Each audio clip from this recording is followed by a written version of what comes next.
আসসালামু আলাইকুম দর্শক, আমন্ত্রণ জানাচ্ছি beyond border sports presence dugout dialogue powered by rabbit hole BD. আমরা এবারের বিপিএল নিয়ে আমাদের বিশেষ আয়োজন বিপিএল টিম অ্যানালাইসিসে আপনাদেরকে স্বাগত জানাচ্ছি।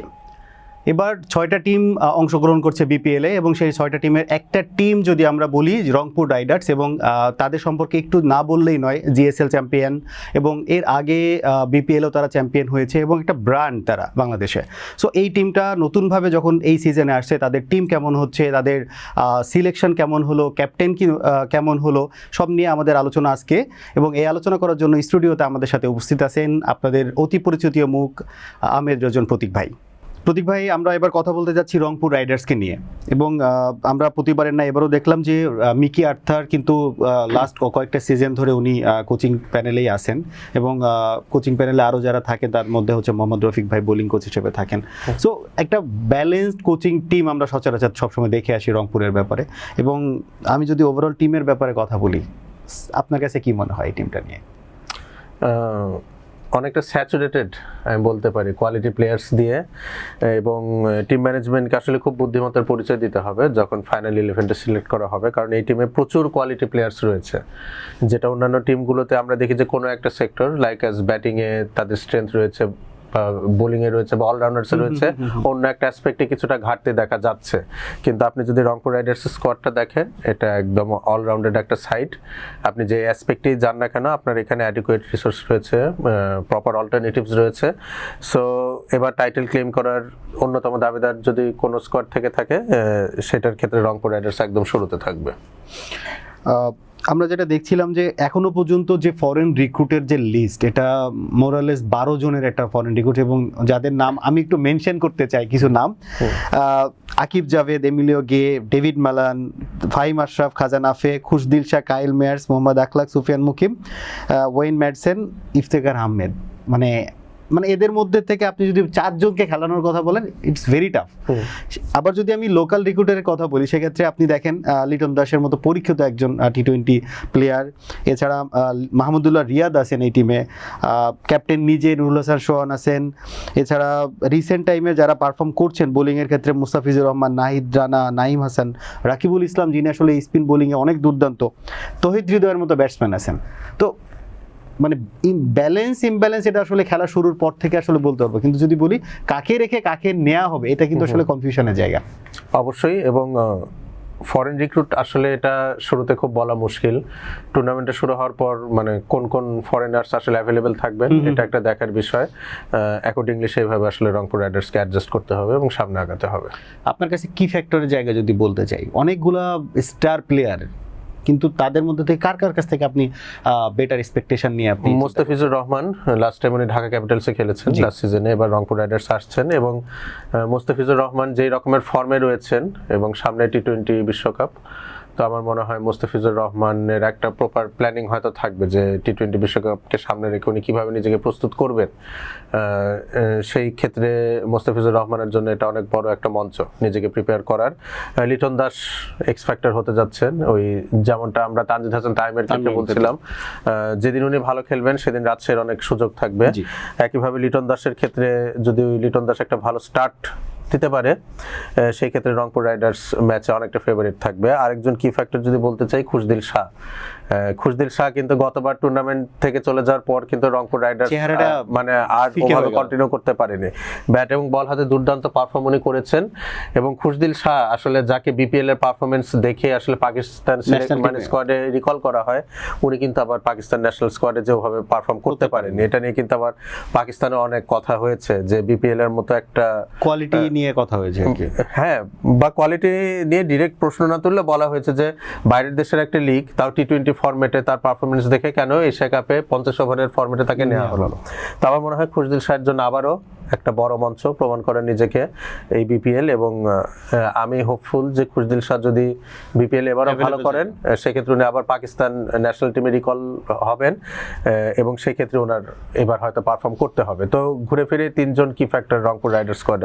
আপনার কাছে তহিদ হৃদয় কিংবা নুরুল হাসান সোহান নিয়ে এক্সপেকটেশন কেমন? নুরুল হাসান সোহান দেখেন, রংপুর রাইডার্সে বেসিক্যালি ক্যাপ্টেন্সির জন্যই আসলে নুরুল হাসান সোহানকে তারা নিচ্ছেন আমার মনে হয়, এবং অনেকগুলো সিজন ধরে উনি রংপুর রাইডার্সের রাইডার্সের সাথে রয়েছেন, জিএসএল এর রংপুর রাইডার্সকে নিয়ে শিরোপা জিতিয়েছেন।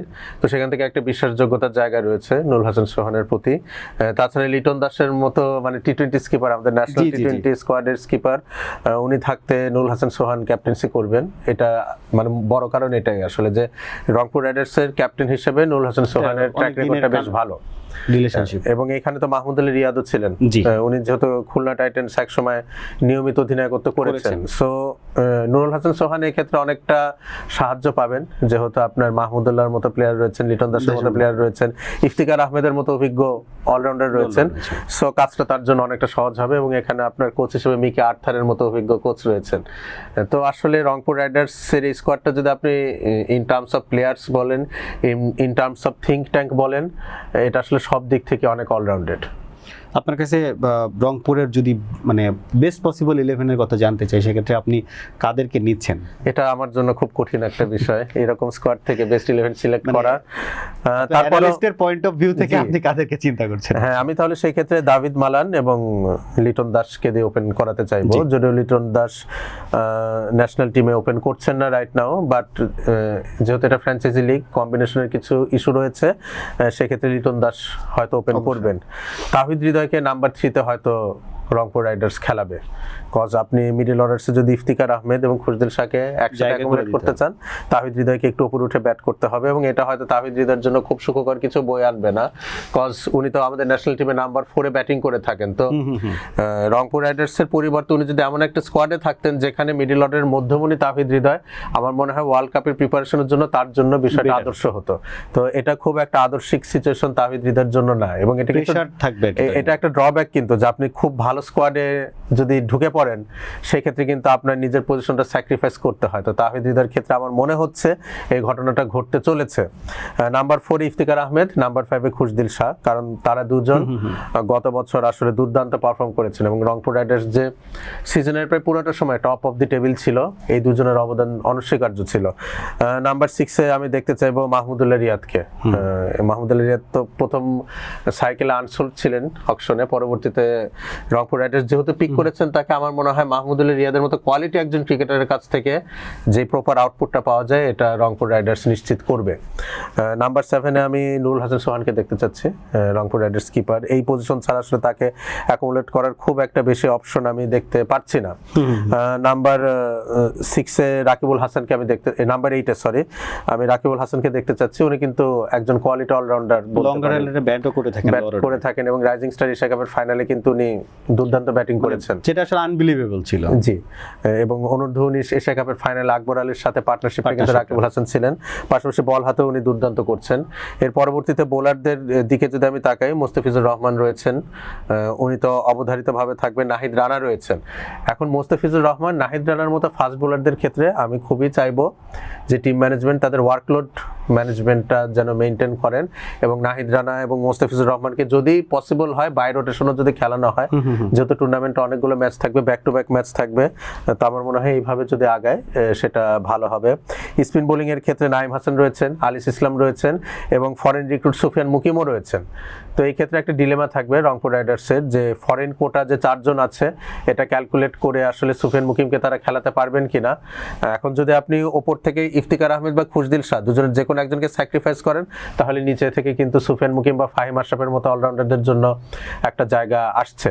আপনার এই 11-এ আমি একটা জিনিস আপনার কাছে আসতে চাচ্ছিলাম, সেটা হচ্ছে যে কাইল মেয়ার্সকে আপনি এখনো কোথাও ইনক্লুশন দেননি। জি, 2 নাম্বার সুফিয়ান মুকিমকে দেওয়ার মতো এখনো জায়গা হয়নি। এরপরে ফাহিম আশরাফকে দেওয়ার মতো আপনি এখনো কোনো প্লেস দেখাতে পারেননি। সো টিমটা এরকম একটা টিম। হ্যাঁ, এখন ওই যে depends on the availability, Pakistan প্লেয়ারসদের এনওসি নিয়ে কিছু কথা হচ্ছে, তো এই জায়গায় কিন্তু একটা ভ্যাকুয়াম ক্রিয়েট হতে পারে নাম্বার 4-5-এ। আপনার 11-এ আমরা যদি বলি, স্টিল 3 জন ফরেনকে আপনি এখানে 11-এ দিয়েছেন, তো এর বাইরে আপনি তাহলে কি আপনার 11 পজিশনটা থেকে আপনি সুফিয়ান মুকিমকে দিতে পারেন কিনা? সুফিয়ান মুকিমকে দেওয়া যেতে পারে, বা যদি ফাহিম আশরাফকে খেলানোর কথা বিবেচনা করে, যেহেতু উনি একজন অলরাউন্ডার, বেশ মানে বড় স্ট্রাইক রেট উনি ব্যাট করতে পারেন লোয়ার ডাউন দি অর্ডার, এবং লাস্ট টাইম ফরচুন বরিশালের হয়ে কিন্তু ফাহিম আশরাফ পরীক্ষিত ছিলেন, দুর্দান্ত ব্যাট হাতে বল হাতে উনি ছিলেন। সেই ক্ষেত্রে যদি ফাহিম আশরাফকে অ্যাকুমুলেট করতে হয় তাহলে ইফতিকার আহমেদ এবং খুশদিল শাহ এই দুজনের যে কোনো একজনকে হয়তো স্যাক্রিফাইস করতে হতে পারে, যদি আপনি আবার কাইল মায়ার্সকে ইনক্লুড করতে চান। এখন কাইল মায়ার্স কিন্তু অনেক রিনাউন্ড ক্রিকেটার, উনি পুরোটা টুর্নামেন্ট জুড়ে থাকবেন কিনা এটাও একটা দেখার বিষয় রয়েছে। দাভিদ মালানের ক্ষেত্রেও তাই। সো অ্যাভেলেবিলিটি এখানে সবচেয়ে বড় ভ্যারিয়েবল। আপনি ফরেন প্লেয়ার সিলেক্ট করার ক্ষেত্রে এখানে সবার আগে মাথায় নিতে হবে যে কে কোন সময়ের জন্য অ্যাভেলেবল থাকবেন।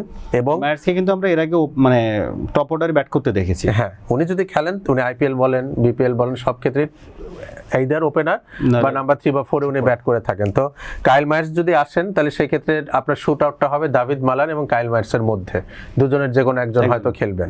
আবার যদি আপনি ফাহিম আশরাফ বা সুফিয়ান মুকিমের কথা বলেন, এই দুজনের মধ্যে থেকে আপনি যে কোনো একজনকে খেলাতে পারবেন।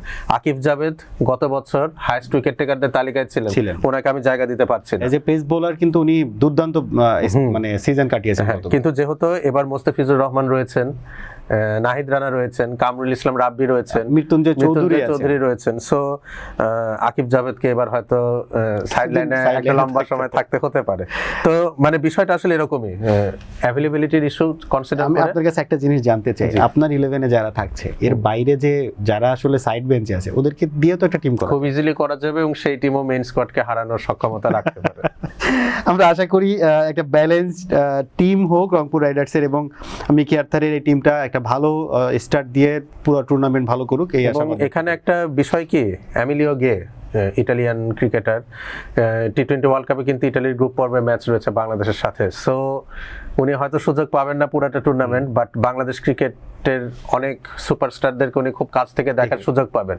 সো ইটালিয়ান টিম বাংলাদেশের বিরুদ্ধে তাদের ট্যাকটিক্স ডেভেলপ করার ক্ষেত্রে এমিলিও গে এই অভিজ্ঞতাটা কিন্তু খুব গুরুত্বপূর্ণ ভূমিকা রাখতে পারে। সো মোস্তাফিজুর রহমানের ডেলিভারি নেটসে হয়তো এমিলিও গে খেলবেন এবং সেখান থেকে কিন্তু ওনার জন্য একটা দারুণ অভিজ্ঞতা হয়তো হতে যাচ্ছে বিপিএল এ। আমরা হিতে বিপরীতটা হোক এরকম কিছু আশা করি না, মনে হয় না, বাট ইটালির বাংলাদেশের বিরুদ্ধে প্ল্যান করতে অবভিয়াসলি অনেক ইজিয়ার হবে উনি স্কোয়াড ইনক্লুডেড হওয়াতে।